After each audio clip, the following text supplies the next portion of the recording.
ನಮಸ್ಕಾರ ಎಲ್ರಿಗೂ. ಹೊಸಬರು ನನ್ನ ಚಾನಲ್ ನೋಡ್ತಿದ್ರೆ ಸಬ್ಸ್ಕ್ರೈಬ್ ಮಾಡ್ಕೊಂಡು ವೀಡಿಯೋ ನೋಡಿ, ಹಾಗೆ ಒಂದು ಲೈಕ್ ಕೊಡಿ. ನಾನು ಹಾಕೋ ವಿಡಿಯೋಯಿಂದ ನಿಮಗೆ ಉಪಯೋಗ ಇದೆ ಅನ್ಸಿದ್ರೆ ಬೇರೆಯವ್ರಿಗೂ ಶೇರ್ ಮಾಡಿ. ಬನ್ನಿ ಇವತ್ತಿನ ಬ್ಲಾಗ್ ಸ್ಟಾರ್ಟ್ ಮಾಡೋಣ. ಇವತ್ತು ಯಾವ್ಯಾವ ಗಿಡಗಳಿದೆ ಅಂತ ನೋಡೋಣ ಬನ್ನಿ. ಮತ್ತು ದಾಸವಾಳ ಎಷ್ಟು ಕಲರ್ ಉಳಿದಿದೆ, ಮತ್ತು ಸೇವಂತಿಗೆ ಎಷ್ಟು ಕಲರ್ ಇದೆ, ಕನಕಾಂಬರ ಎಷ್ಟಿದೆ ಅಂತ ನೋಡು. ಸುಮ್ಮನೆ ಇದ್ರೂ ಸುಮ್ಮನಿರೋಕ್ಕೆ ಬಿಡ್ತಾ ಇಲ್ಲ. ಇಂಥ ಜನಕ್ಕೆ ಏನು ಮಾಡೋದು ಅಂತ ನೀವೇ ಹೇಳಿ. ವಿಡಿಯೋ ರೆಗ್ಯುಲರಾಗಿ ನೋಡಿರೋರಿಗೆ ಗೊತ್ತಿರುತ್ತೆ ನಾನು ಎಷ್ಟು ವರ್ಷದಿಂದ ವೀಡಿಯೋಗಳನ್ನ ಹಾಕ್ತಾಯಿದ್ದೀನಿ ಅಂತ. ನಾನು ಮೊನ್ನೆಯಿಂದ ನಾನು ಯೂಟ್ಯೂಬ್ ಶುರು ಮಾಡಿದ್ದೀನಾ. ನಾನು ಮೊನ್ನೆಯಿಂದ ಯೂಟ್ಯೂಬ್ ಶುರು ಮಾಡಿಬಿಟ್ಟು ಇವಳ ಹತ್ರಕ್ಕೆ ಹೋಗಿದ್ದಂತೆ. ನನಗೆ ಹೇಳಿಸ್ಕೊಡು ಅಂತ. ಅದು ಯಾವಾಗ ಹೋಗಿದ್ನೋ ನಾನು ಇವಳ ಹತ್ರ ಹೇಳಿಸ್ಕೊಳ್ಳೋಕ್ಕೆ ಅಂತ ನನಗೆ ಗೊತ್ತಿಲ್ಲ. ಯಜಮಾನ್ರು ಫಸ್ಟೆಲ್ಲ ಹೇಳ್ತಾಯಿದ್ರು, ಇವರು ನೋಡ್ತಿದ್ರೆ ಯಾಕೋ ಜನ ಸರಿ ಇಲ್ಲ ಅಂತಾರೆ ಕಣೆ, ಆದಷ್ಟು ಹುಷಾರಾಗಿರು, ಇವರಿಂದ ದೂರ ಇರು ಅಂತಲೇ ಹೇಳ್ತಿದ್ರು. ನಾನು ಅಯ್ಯೋ ಬಿಡ್ರಿ ಹೋಗ್ಲಿ, ಸತ್ತಾಗೇನು ಹೊತ್ಕೊಂಡೋಗೋದಿಲ್ಲ ಬಿಡ್ರಿ ಅಂತ ನಾನು ಈ ಥರ ಹೇಳ್ಕೊಂಡು ಬರ್ತಿದ್ದೆ. ಇವರು ಇಂಥ ಕೆಟ್ಟ ಜನ ಅಂತ ನನಗೆ ಗೊತ್ತೇ ಇರಲಿಲ್ಲ. ಆದರೂ ಇವಳ ಹತ್ರಕ್ಕೆ ನಾನು ಹೋಗಿದ್ದಂತೆ ಹೇಳಿಸ್ಕೊಳಕ್ಕೆ. ನೋಡಿ ಹೆಂಗಿದೆ. ನನ್ನ ಮನೆಯಲ್ಲೂ ಡಬಲ್ ಡಿಗ್ರಿ ಓದಿರೋ ನನ್ನ ಮಕ್ಳಿದ್ದಾವೆ ಕಣೆ. ನನ್ನ ಮಕ್ಕಳನ್ನ ಬಿಟ್ಬಿಟ್ಟು ನಿನ್ನ ಹತ್ರಕ್ಕೆ ನಾನು ಯಾಕೆ ಬರೋಣ ಹೇಳಿಸ್ಕೊಳಕ್ಕೆ? ನೀನು ಯಾವ್ರ ನಾಯಿ ಅಂತ ನಿನ್ನ ಹತ್ರಕ್ಕೆ ಬರೋಣ ನಾನು ಹೇಳಿಸ್ಕೊಳಕ್ಕೆ? ಯಾಕೆ ನನಗೆ ಯಾರೂ ಇಲ್ಲ ಅಂತ ಬರೋಣ ನಿನ್ನ ಹತ್ರಕ್ಕೆ? ಫಸ್ಟ್ ನಿನಗೆ ಗೊತ್ತಾಯ್ತಾ ನೋಡ್ಕೊಳ್ಳಲ್ಲ ನಾಯಿ. ತಾಳ್ಮೆಗೂ ಒಂದು ಲಿಮಿಟ್ ಅಂತ ಇರುತ್ತೆ. ತಾಳ್ಮೆ ಮುಗಿದ ಮೇಲೇ ಇಂಥದ್ದೆಲ್ಲ ಮಾತು ಬರೋದು. ಒಂದು ಹೆಣ್ಣಿನ ಬಗ್ಗೆ ಇನ್ನೊಂದು ಹೆಣ್ಣು ಮಾತಾಡಬಾರ್ದು ಅಂತ ದೊಡ್ಡನಾಗ ಭಾಷಣ ಬಿಗಿತೀಯಲ್ಲ, ನೀನು ಹೆಂಗೆ ಕೆಟ್ಟದಾಗ ಕಮೆಂಟ್ ಆಗ್ತಿದ್ದೆ ನನಗೆ? ಹಂಗಾರೆ ನೀನು ಹೆಣ್ಣಲ್ವಾ? ಹೆಣ್ತನಕ್ಕೆ ನೀನು ಕಳಂಕನ, ನೀನು ಗಂಡುಬೀರಿನ ನೀನು? ಹಂಗಾದ್ರೆ ಸುಮ್ಮನೆ ಇದ್ರೂ ನಾನು ಸುಮ್ಮನೆ ಇರೋಕ್ಕೆ ಬಿಡ್ತಾ ಇಲ್ಲ. ನೀನು ಕೆಣಿಕೊಂಡು ಬತ್ತಿದೀಯಾ. ಇದ್ರ ಪರಿಣಾಮ ಏನಾಗುತ್ತೋ ಗೊತ್ತಿಲ್ಲ. ಅನುಭವಿಸೋಕೆ ರೆಡಿಯಾಗಿರು. ನಾನು ವ್ಯೂವರ್ಸ್ಗಳಿಗೆ ಹೇಳ್ತಾ ಇದ್ದೀನಿ, ದಯವಿಟ್ಟು ಇಂಥವ್ರನ್ನ ಮಾತ್ರ ಮನೆ ಹತ್ರ ಬಿಟ್ಕೋಬೇಡಿ. ಇಂಥವ್ರ ಫ್ರೆಂಡ್ಶಿಪ್ಪನ್ನು ಮಾತ್ರ ದಯವಿಟ್ಟು ಮಾಡೋಕ್ಕೆ ಹೋಗಬೇಡಿ. ಯಾಕೆಂದರೆ ಮಾಡಿ ನಾನು ಅನುಭವಿಸ್ಬಿಟ್ಟಿದ್ದೀನಿ. ಆ ಅನುಭವಿಸಿರೋ ನೋವಿಂದನೇ ನಾನು ಹೇಳ್ತಾ ಇದ್ದೀನಿ, ದಯವಿಟ್ಟು ಯಾರು ಇಂಥವ್ರನ್ನ ಮನೆ ಹತ್ರ ಬಿಟ್ಕೋಬೇಡಿ. ಅಂದ್ರೂ ಬೇಕಿತ್ತು ಅಂದರೆ ನೀವು ಟೆಸ್ಟ್ ಮಾಡಬೇಕು ಅಂದರೆ ಬಿಟ್ಕೊಂಡು ನೋಡಿ, ಆಮೇಲೆ ನಿಮಗೆ ಗೊತ್ತಾಗುತ್ತೆ ಇವ್ರ ಯೋಗ್ಯತೆ ಏನು ಅಂತ. ನೀವೇ ಹೇಳ್ತೀರಾ, ಓ ಭಾಗ್ಯ ಹೇಳ್ತಿದ್ದು ಕರೆಕ್ಟು ಅಂತ ನೀವೇ ಹೇಳ್ತೀರ. ಜನಕ್ಕೆ ಎಷ್ಟು ಗುದ್ರೂ ಸಾಕಾಗಲ್ಲ. ಮಾನ ಮರ್ಯಾದೆ ಏನೂ ಇಲ್ಲ. ಸ್ವಂತವಾಗಿ ಕಂಟೆಂಟ್ ಮಾಡಬೇಕು, ವಿಡಿಯೋ ಮಾಡಿ ಬಿಡಬೇಕು. ಅದನ್ನು ಬಿಟ್ಬಿಟ್ಟು ಬೇರೆಯವ್ರ ವಿಡಿಯೋ ನೋಡಿಕೊಂಡು ಬೇರೆಯವರು ವಿಡಿಯೋ ಹಾಕೋದನ್ನೇ ಕಾಯ್ಕೊಂಡು ಅವ್ರ ವಿಡಿಯೋದಲ್ಲಿ ಏನು ಹೇಳ್ತಾರೆ ಅನ್ನೋದನ್ನು ತಿಳ್ಕೊಂಡು ನಮ್ಮ ವಿಡಿಯೋದಲ್ಲಿ ಹೇಳೋದಲ್ಲ, ನಮ್ಮ ಸ್ವಂತದಲ್ಲಿ ಮಾತ್ರ ಮಾಡಬೇಕು. ಎಳೆಯವ್ರನ್ನ ನೋಡಿ ಹೊಟ್ಟೆ ಉರ್ಕೊಂಡು ಸಾಯೋದಲ್ಲ. ನಾವು ಅವ್ರಂಗೆ ಕಷ್ಟಪಟ್ಟು ಬೆಳಿಬೇಕು ಅನ್ನೋ ಬುದ್ಧಿ ಇರಬೇಕು. ಇನ್ನೊಬ್ರದ್ದು ಕಾಫಿ ಮಾಡೋ ಬುದ್ಧಿ ಅಲ್ಲ. ಮತ್ತೆ ಹೇಳ್ತಿದ್ದೀನಿ, ನಾನು ಶೋಕಿಗೋಸ್ಕರ ಯೂಟ್ಯೂಬ್ ಶುರು ಮಾಡಿಲ್ಲ, ಕಷ್ಟಕ್ಕೋಸ್ಕರ ಮಾತ್ರ ಯೂಟ್ಯೂಬ್ ಶುರು ಮಾಡಿರೋದು. ನಮ್ಮಲ್ಲಿ ಒಂದು ಒಳ್ಳೆತನ ಇತ್ತು ಅಂದರೆ ಭಗವಂತ ಯಾವ ರೂಪದಲ್ಲಾದರೂ ನಮ್ಮನ್ನು ಕೈ ಹಿಡಿತಾನೆ. ಅದನ್ನು ಬಿಟ್ಟು ಹೊಟ್ಟೆ ಉರಿ ಪಟ್ಕೊಂಡು ಇರೋ ಅಂಥದ್ದಲ್ಲ. ನಮ್ಮ ತಂಗಿ ನನಗೆ ಬೈತಾಳೆ, ನಿನಗೆ ಬೈಯೋಕ್ಕೂ ಬರೋದಿಲ್ವಲ್ಲೇ, ನೀನು ನೋಡಿ ಕಲ್ತ್ಕೋ, ಬೇರೆಯವ್ರನ್ನ ಹೆಂಗೆ ಬೈತಾರೆ ಅಂತ ನೋಡಿ ಕಲ್ತ್ಕೊ ಅಂತೇಳಿ. ಏನು ಬೈಯೋದೋ ಏನು ಕತೆನೋ. ಯಾಕೆಂದರೆ ಅವರಂತೂ ಮಾನ ಮರ್ಯಾದೆ ಎಲ್ಲ ಬಿಟ್ಟು ನಿಂತಿರ್ತಾರೆ. ನೋಡಿ, ಇನ್ನು ಸೇವಂತಿಗೆ ಗಿಡದಲ್ಲಿ ಎಲ್ಲ ಮೊಗ್ಗುಗಳು ಸ್ಟಾರ್ಟ್ ಆಗಿದೆ. ಇನ್ನೊಂದು 3-4 ದಿವಸದಲ್ಲೇ ಅರಳ್ತವೆ. ಅಂದ್ರೂ ಇದು ನೋಡಿ ಸಸಿಗಳಲ್ಲೇ ಎಲ್ಲ ಮೊಗ್ಗು ಅರಳಕ್ಕೆ ರೆಡಿಯಾಗಿದ್ದಾವೆ. ನೋಡಿ, ಇದು ಪರ್ಪಲ್ಲು, ಆರೆಂಜು, ಪ್ರತಿಯೊಂದು ಕಲರಲ್ಲೂ ಮೊಗ್ಗೆಲ್ಲ ಅರಳಕ್ಕೆ ಸ್ಟಾರ್ಟ್ ಆಗಿದೆ. ನೋಡಿ, ಇದು ಪರ್ಪಲ್ಲು. ನೋಡಿ ಎಷ್ಟು ಚೆನ್ನಾಗಿ ಅದು ಅರಳ್ತಾ ಇದೆ. ಇದು ಆರೆಂಜು, ಪರ್ಪಲ್ಲು, ಪಿಂಕು, ಯೆಲ್ಲೋ ಎಲ್ಲ ಅರಳ್ತಾ ಇದೆ.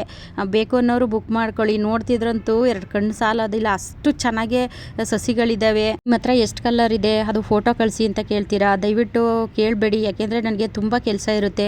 ನಾನು ಯಾವ್ಯಾವ ಕಲರ್ ಇದೆ ಅಂತ ವೀಡಿಯೋದಲ್ಲೇ ಡೀಟೇಲ್ಸಾಗಿ ಹಾಕಿರ್ತೀನಿ. ಅದನ್ನು ವೀಡಿಯೋ ನೋಡಿ, ನೀವು ಪೂರ್ತಿ ವೀಡಿಯೋ ನೋಡಿದ್ರೆ ನಿಮಗೆ ಗೊತ್ತಾಗುತ್ತೆ ಯಾವ್ಯಾವ ಕಲರ್ ಇದೆ ಅಂತ.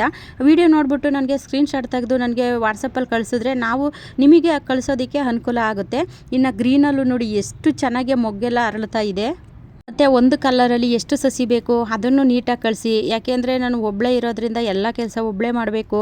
ಹಂಗಾಗಿ ನನಗೆ ಸ್ವಲ್ಪ ಕಷ್ಟ ಆಗುತ್ತೆ. ನೀವು ಡೀಟೇಲ್ಸಾಗಿ ಕಳಿಸಿದ್ರೆ ನನಗೂ ಸ್ವಲ್ಪ ಈಸಿ ಆಗುತ್ತೆ ಅನ್ನೋದಕ್ಕೋಸ್ಕರ ನಾನು ನಿಮ್ಮ ಹತ್ರ ಹೇಳ್ತಿದ್ದೀನಿ ಅಷ್ಟೇ. ನನ್ನ ಹತ್ರ ಟೋಟಲಿ 14 ಕಲರ್ ಇದೆ. 14 ಕಲರೂ ನಾನು ವೀಡಿಯೋದಲ್ಲೇ ಹಾಕಿದ್ದೀನಿ ನೋಡಿ. ಇನ್ನು ಇದು ಪರ್ಪಲ್ಲು ವೈಟಲ್ಲಿ 2 ರೀತಿ ವೈಟ್ ಇದೆ, ಸಾರಿ 3 ವೆರೈಟಿ ವೈಟ್ ಇದೆ. ಆ 3 ವೆರೈಟಿನೂ ಹಾಕಿದ್ದೀನಿ. ಇನ್ನು ಆರೆಂಜು ಮತ್ತು ಬೇಬಿ ಪಿಂಕು ಖಾಲಿ ಆಗ್ತಾ ಬರ್ತಾ ಇದೆ. ಅದು ಎಷ್ಟು ಜನಕ್ಕೆ ಸಿಗುತ್ತೋ ನನಗೆ ಗೊತ್ತಿಲ್ಲ. ಸ್ವಲ್ಪನೇ ಗಿಡಗಳಿದು ಇರೋದು. ಬೇಗ ಬುಕ್ ಮಾಡ್ಕೊಂಡವ್ರಿಗೆ ಅದು ಬೇಬಿ ಪಿಂಕು ಸಿಗುತ್ತೆ. ಇನ್ನೂ ಬೇರೆ ಕಲರೆಲ್ಲ ಇದ್ದಾವೆ. ಸದ್ಯಕ್ಕೆ ಬೇಬಿ ಪಿಂಕು ಖಾಲಿ ಆಗ್ತಾ ಬರ್ತಾ ಇದೆ, ಹಾಗಾಗಿ ಹೇಳಿದ್ದೀನಿ. ಇನ್ನು ಹಳದಿನಲ್ಲೂ ಅಷ್ಟೇ 2 ರೀತಿ ವೆರೈಟಿ ಇದೆ. ಆ 2 ವೆರೈಟಿನೂ ವೀಡಿಯೋದಲ್ಲೇ ಹಾಕಿದ್ದೀನಿ. ಬೇಕು ಅನ್ನೋರು ಬುಕ್ ಮಾಡ್ಕೊಳ್ಳಿ. ಇನ್ನು ಪರ್ಪಲಲ್ಲೂ ಅಷ್ಟೇ, ಅದು 2 ವೆರೈಟಿ ಇದೆ ನೋಡಿ. ಇದೇ ಒಂದು ವೆರೈಟಿ, ಮೊದಲೇ ತೋರಿಸಿದ್ದು ಅದೇ ಒಂದು ವೆರೈಟಿ. ಇನ್ನು ಗ್ರೀನೂ ಇದೆ. ಅಂದರೆ ನಾನು ನಿಮಗೆ ಕಳಿಸೋಂತಹ ಸಸಿಗಳಲ್ಲಿ ಪ್ರತಿಯೊಂದು ಸಸಿನಲ್ಲೂ ಪಕ್ಕದಲ್ಲಿ ಸಸಿ ಬರುತ್ತೆ. ಇನ್ನು ಯೆಲ್ಲೋ ಕಲರಲ್ಲಿ ನೋಡಿ ಇದೇ ಒಂದು ವೆರೈಟಿ, ಸೆಂಟ್ರಲ್ ಗ್ರೀನ್ ಬರುತ್ತೆ ನೋಡಿ ಆ ಥರ. ಒಟ್ಟು 3 ವೆರೈಟಿ ಇದೆ ಯೆಲ್ಲೋದಲ್ಲಿ. ಇನ್ನು ಇದು ಕೆಂಪುದು ಚೆನ್ನಾಗಿದೆ. ಕಲರ್ಗಳಂತೂ ಒಂದಕ್ಕಿಂತ ಒಂದು ತುಂಬಾ ಚೆನ್ನಾಗಿದೆ ನೋಡಿ. ಇದು ಯೆಲ್ಲೋ ಇದೇ ಬೇರೆ, ಅವಾಗೆ ತೋರಿಸಿದ್ದು 3 ವೆರೈಟಿ ಇದೆ ಯೆಲ್ಲೋ. ಇನ್ನು ವೈಟು ಸೆಂಟ್ರಲ್ಲಿ ಪಿಂಕ್ ಇರುತ್ತೆ, ಮೊಗ್ಗು ಪಿಂಕ್ ಇರುತ್ತೆ, ಅರ್ಲದ ಮೇಲೆ ವೈಟ್ ಬರುತ್ತೆ ಅನ್ನೆಲ್ಲ ನೋಡಿ.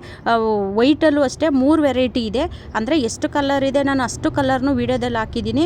ಬೇಕು ಅಂದರೆ ನೀವು ಸ್ಕ್ರೀನ್ಶಾಟ್ ತೆಗೆದು ಫೋಟೋ ಕಳಿಸಿದ್ರೆ ಕಳಿಸ್ಕೊಡ್ತೀವಿ. ಇನ್ನು ಗುಲಾಬಿನಲ್ಲೂ ಅಷ್ಟೇ 2 ಗಿಡ ಇದೆ ಈ ಕಲರಲ್ಲಿ. ಇನ್ನು ದಾಸವಾಳದಲ್ಲೂ ಇದು 2 ಇತ್ತು, ಒಂದು ಬುಕ್ ಆಗೋಯ್ತು ಬೆಳಗ್ಗೆ ತಾನೇ, ಇದು ಒಂದೇ ಇರೋದು. ಇನ್ನು ಇದು ಅಷ್ಟೇ ಈ ಕಲರಲ್ಲೂ 2 ಇತ್ತು, ಒಂದು ಬುಕ್ ಆಗಿದೆ, ಇನ್ನು ಒಂದಿದೆ. ಬೆಳಗ್ಗೆ ಹೂವು ಅರಳಿತ್ತು ಹಾಗಾಗಿ ಹಾಕಿದ್ದೀನಿ. ಯಾಕೆಂದರೆ ನಾನು ಹೂವು ಅರಳದ ಮೇಲೇ ಅದನ್ನು ನೋಡಿ ದಾಸವಾಳನ ಹಾಕಬೇಕು, ಸುಮ್ಮನೆ ಹಾಕೋಕ್ಕಾಗೋದಿಲ್ಲ. ಯಾಕೆಂದರೆ ಬೇರೆ ಕಲರ್ ಕಳಿಸಿದ್ರೆ ನಿಮಗೂ ಸಮಸ್ಯೆ ಆಗುತ್ತೆ, ನನಗೂ ಸಮಸ್ಯೆ ಆಗುತ್ತೆ. ಅದಕ್ಕೆ ಇನ್ನು ಈ ಕಲರಲ್ಲಿ ನೋಡಿ ಗಿಡ ಇದು ಪ್ರೂನ್ ಮಾಡಿದ್ದೆ, ಅದು ಚಿಗುರಿದೆ. ಬೇಕು ಅಂದರೆ ಕಳಿಸ್ಕೊಡ್ತೀನಿ, ಇಲ್ಲ ಅಂದರೆ ಪರವಾಗಿಲ್ಲ. ಅಂದರೆ ತುಂಬ ಜನ ಕೇಳ್ತಿದ್ರಲ್ಲ ಅದು ಪಿಂಕ್ ಬೇಕಕ್ಕ ಅಂತಿದ್ರಲ್ಲ, ಹಾಗಾಗಿ ನೋಡಿ ಇದು ಅಷ್ಟೇ ನಾನು ಕಟಿಂಗಿಂದ ಬೆಳೆಸಿರೋದು. ಇದು ಚೆನ್ನಾಗಿದೆ, ಬೇಕು ಅನ್ನೋರು ತಗೊಳ್ಳಿ. ಇನ್ನು ಕನಕಾಂಬರನೂ ಅಷ್ಟೇ, ಕನಕಾಂಬರ ದೊಡ್ಡ ಸಸಿನೇ ನಾನು ಕಳಿಸೋದು, ಚಿಕ್ಕ ಸಸಿ ನಾನು ಯಾವೂ ಕಳಿಸೋದಿಲ್ಲ. ಯಾಕೆಂದರೆ ಈಗ ಆಲ್ರೆಡಿ ತಗೊಂಡಿರೋರಿಗೆ ಗೊತ್ತಿರುತ್ತೆ ನಾನು ಯಾವ ರೀತಿ ಸಸಿಗಳನ್ನ ಕಳಿಸ್ತೀನಿ ಅಂತ. ಇನ್ನು ಮರ್ಗ, ದವನ, ಕನಕಾಂಬರ ಅಂದರೆ ಎಷ್ಟು ಗಿಡಗಳಿದೆ ಅಷ್ಟೂ ನಾನು ವೀಡಿಯೋದಲ್ಲಿ ಹಾಕಿದ್ದೀನಿ. ನೀವು ವೀಡಿಯೋ ಚೆಕ್ ಮಾಡಿಬಿಟ್ಟು ನೀವು ನನಗೆ ವಾಟ್ಸಪ್ಪಲ್ಲಿ ಕಳಿಸ್ಬೋದು. ನಿನ್ನೆ ಒಬ್ಬರು ಕೇಳ್ತಿದ್ರು ಅಂದರೆ ಕನಕಾಂಬರ ಎಷ್ಟು ಹೈಟ್ ಇದೆ ಅಂತ. ನೋಡಿ ಇಷ್ಟಿದೆ ನೋಡಿ, ಅದರಲ್ಲಿ ಹೂವು ಸಹ ಸ್ಟಾರ್ಟ್ ಆಗಿದೆ. ನಾನು ನಿಮಗೆ ಕಳಿಸೋ ಗಿಡ ಎಲ್ಲ ಅಂದರೆ ನನಗೆ ಗೊತ್ತಿರುತ್ತೆ ಅಲ್ವಾ, ಯಾವ ಗಿಡ ಕಳಿಸ್ಬೇಕು ಕಳಿಸ್ಬಾರ್ದು ಅಂತ ಗೊತ್ತಿರುತ್ತೆ. ಹಾಗಾಗಿ ನಾನು ಕಳಿಸ್ತೀನಿ. ನೀವೇನು ಯೋಚನೆ ಮಾಡೋ ಅಂಥದ್ದು ಬೇಡ, ಹೆಂಗಿರುತ್ತೋ ಏನೋ ಅಂತ. ನಾನು ವೀಡಿಯೋದಲ್ಲಿ ಏನು ಗಿಡ ತೋರಿಸಿರ್ತೀನಿ ಅದೇ ಗಿಡಗಳನ್ನೇ ಕಳಿಸೋದು, ಮತ್ತು ಯಾವ ಕಲರ್ ತೋರಿಸಿರ್ತೀನಿ ಅದೇ ಕಲ್ಲರೇ ಕಳಿಸೋದು.